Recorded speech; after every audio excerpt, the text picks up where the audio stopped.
La situation sanitaire mondiale préoccupe les scientifiques, les chercheurs et surtout les gestionnaires de l'éducation, la science et la technologie de tous les continents.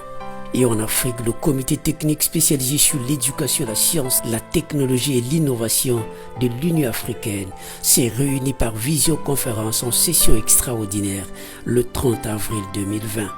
L'objectif était de débattre, de donner réel sur le Covid-19 en Afrique, examiner et adopter le projet de riposte des secteurs de l'éducation, la science, la technologie contre la pandémie. Une pratique assez récente pourtant. Sur la cinquantaine d'États de l'UA, 41 pays ont partagé leur expérience dans cette période de confinement. Au niveau du Mali, nous avons opté pour l'enseignement à distance à travers le téléenseignement. Donc, nous utilisons aussi les radios pour faire les enseignements. Au niveau du primaire, une station radiophonique relevante à Radio Mauritanie, elle a pour but de diffuser quotidiennement des cours aux élèves. Le secondaire, la plateforme permet aux élèves de poursuivre les cours restants du programme des différentes filières en vidéo et sur format PDF et en HTML. De même, ce plan d'action comporte l'ouverture d'une fenêtre interactive qui permet aux professeurs d'interagir avec leurs élèves. Le Tchad, comme vous le savez, a fermé les écoles, comme tous les autres États africains, depuis le 15 mars. Il y a les cours à distance qui sont là. Nous dispensons de cours à travers la télévision, à travers une soixantaine de radios FM de par le pays. Et donc, nous pensons que ce travail par l'Union africaine répond à notre préoccupation et c'est un engagement commun pour tous les pays africains dans le domaine de l'éducation. Et la République du Congo n'est pas en marge des recommandations de l'UA et de l'UNESCO, une expérience présentée par son ministre de l'enseignement primaire et secondaire. Le gouvernement de la République du Congo avait procédé à la fermeture de tous les établissements scolaires et universitaires le 18 mars. Et très vite, nous appuyons sur un certain nombre de textes que nous avons auparavant.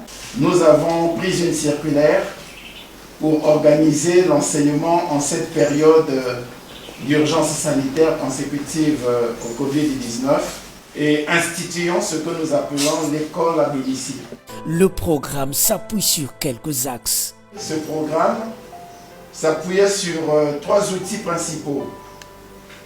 Le premier outil, c'est l'utilisation des médias, au travers duquel nous avons procédé à la diffusion des cours sur les chaînes de la télévision nationale, notamment s'agissant des élèves qui sont en classe d'examen. Il y a également un quotidien de la place, le quotidien, qui publie les mêmes cours chaque jour.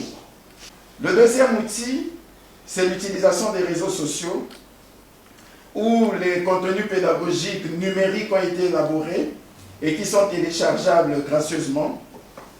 Ils sont mis en ligne tous les jours sur les sites internet et on a créé des applications école à domicile, des applications auxquelles tous les élèves peuvent avoir accès.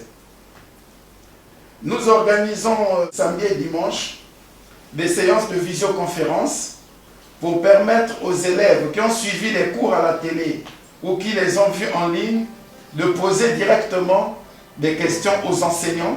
Le dernier dispositif renvoie à la production des supports de cours. Le troisième outil, c'est la mise à la disposition de tous les élèves en classe d'examen des cours polycopiés sous forme de fascicules.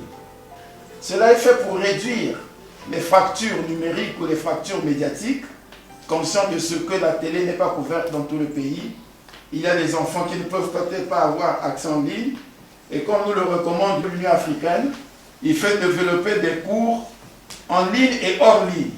Nous saluons un peu l'implication des élus chez nous dans la distribution des cours polycopiés. Il faut qu'on implique l'ensemble des communautés de base à appuyer les politiques de continuité pédagogique en raison du fait que si nous ne le faisons pas, nous risquons de subir beaucoup de décrochages scolaires, beaucoup de déperditions et un bâclage d'exécution des programmes scolaires.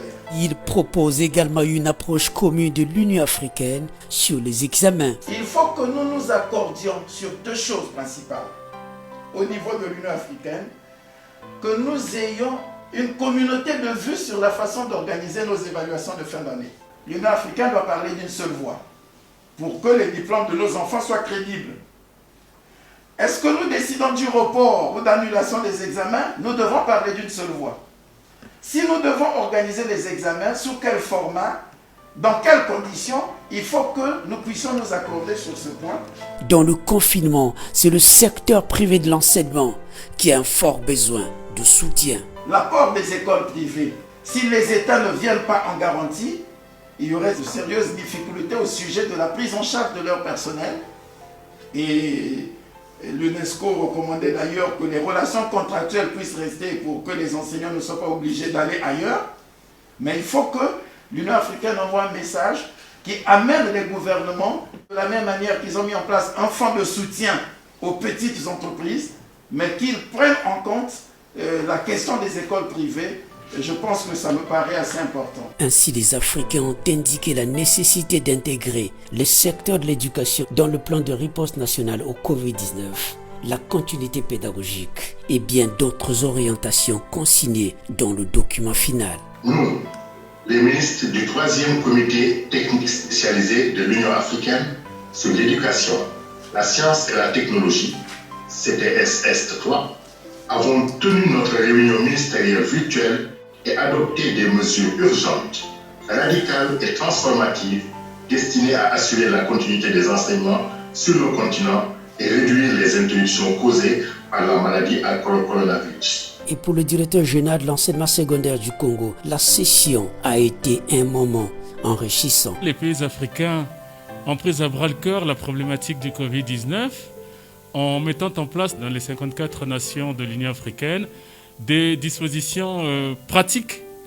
pour garantir cette continuité pédagogique. Et il faut retenir au milieu de ça, beaucoup de pays finalement ont compris la nécessité de mettre en ligne les enseignements pour les apprenants des différents pays et aussi d'autres mécanismes innovants qui ont été développés ici et là et que les pays africains vont devoir se partager en guise d'expérience. Après la session, le comité technique spécialisé sur l'éducation, la science et la technologie, mais aussi sur les stratégies africaines pour lutter contre la pandémie.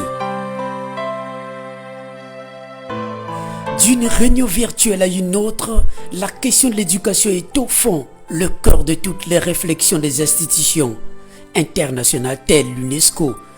Et le 4 mai 2020, Anatole Kone-Namakosso échange longuement avec la nouvelle représentante de cette institution. L'UNESCO propose d'appuyer et de pérenniser l'école à domicile par la création de 3 studios de production des cours qui seront diffusés dans les radios communautaires. Ça va être un plaisir pour nous de vous accompagner là-dessus. La continuité pédagogique pour les classes d'examen, la consolidation des apprentissages pour les classes normales. Consolider en tout cas ce que vous avez commencé à mettre en œuvre. Nous verrons avec les équipes techniques concrètement quelle est la capacité de production, qu'est-ce qui est produit aujourd'hui, est-ce que c'est suffisant et donc comment essayer d'utiliser ces approches hybrides alliant à la fois la radio, la télévision, les plateformes numériques comme vous avez choisi. Il serait bien de donner déjà un petit soutien symbolique vous aider dans la démultiplication sécurisée donc des polycopes et tout ça à distribuer et aussi et surtout de voir dans quelle mesure on peut vous appuyer pour la mise en place de studios ou de centres en tout cas qui permettent de produire à grande échelle des cours. Alors que la pandémie a créé un désastre scolaire inoubliable, Anatole Kone-Namakosso lorgne la poursuite d'une nouvelle expérience. Aujourd'hui, l'UNESCO table sur les États pour transformer cette crise en opportunité pédagogique.